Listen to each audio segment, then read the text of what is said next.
Here's 3 wonderful ways to get rid of stress and to manage your anger issues. Smash garlic. Knead the heck out of pizza dough.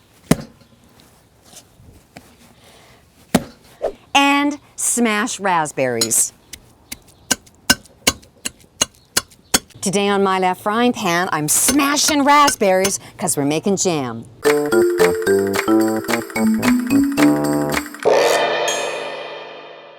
So most of you know that I'm a professional home economist, and so whenever I want to learn something new, I always go to the pros and the experts.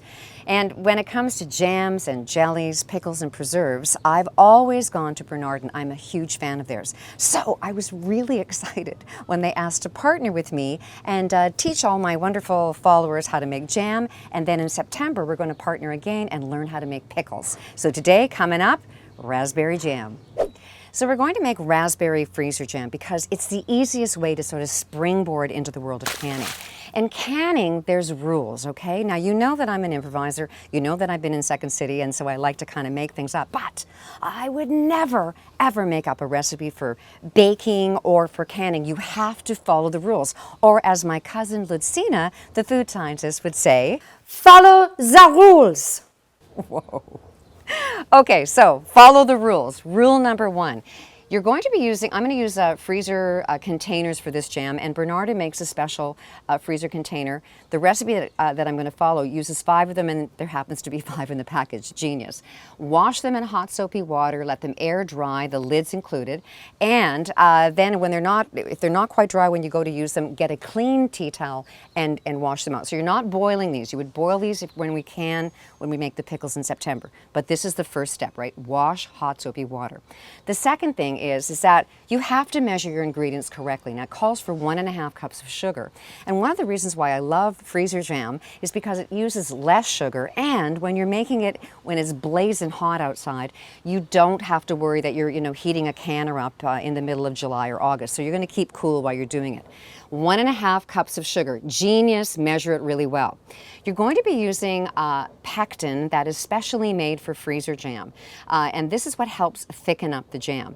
You're going to be needing a funnel, because we're going to put that right on top when we put the jam in, which is really important. Once again, that's washed in hot soapy water before you use it as well.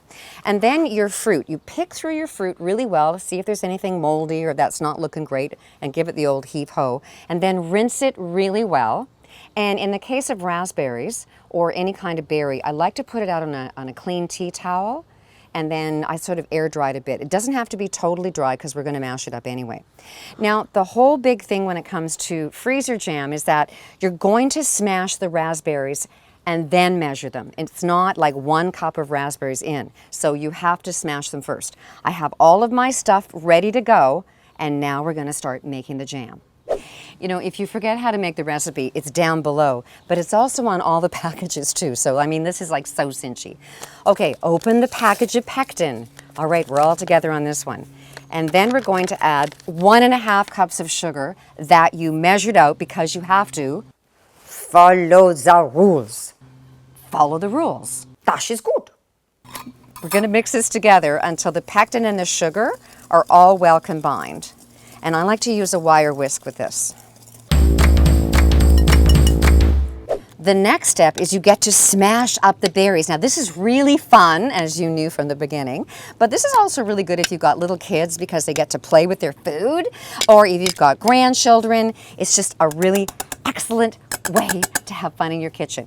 We're going to measure 4 cups of smashed berries.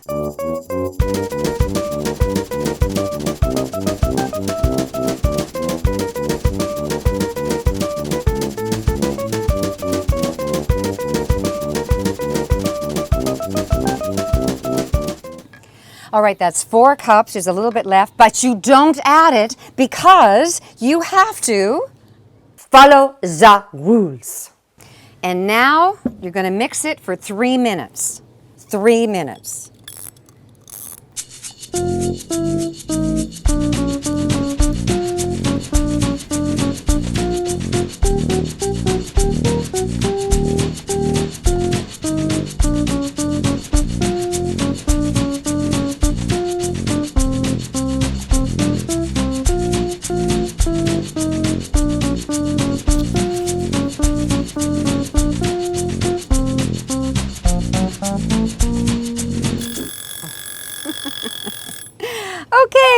Time's up. All right. The 7 Husbands of Evelyn Hugo. I'm working on number 3. Anyway, okay. So there it is, all perfect. And now we're going to put it into the clean jars. So just a sidebar. Okay, I wore white. I know that was a stupid idea to wear when you're making raspberry jam. But I put an apron on, so I think I'm covered. And look, I managed to get 2 dots of raspberry on my shirt. Oh, what a loser. But I've got a great tip.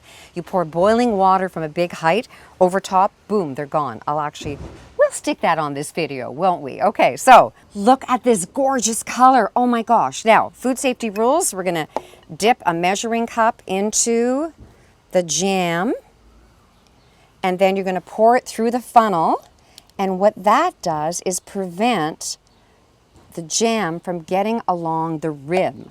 So you want to make sure when you're doing jam, whether it's freezer or canned, that there's no food around the edge for the seal, and that's also bacteria. If there was, you would use a clean paper towel or a clean tea towel or a clean dishcloth. Nothing that's already wiped the counters. Remember, you're always talking about food safety rules. Follow the rules! And then we're going to screw the lid on this. And we're going to let it sit on the counter for 30 minutes to set. And then they store in the refrigerator for up to 3 weeks. But if you want to make this for the winter months, you know, the middle of February when you're losing the will to live, then this will last in your freezer for up to a year. So it's easy. It's fantastic. I'd like to thank my friends at Bernardin. Thank you so much for wanting to work with me. And they've got a gift pack. We're going to give a fantastic gift pack away to anyone who's got the hashtag That's My Jam below. Leave a comment down there and say whatever kind of jam you love or the hashtag That's My Jam. And then we're going to do a live draw. Okay, that's the date. Yeah, okay. So anyway, thank you. Go to bernardin.ca. Thanks, Bernardin. Happy jamming, everybody. That's my jam.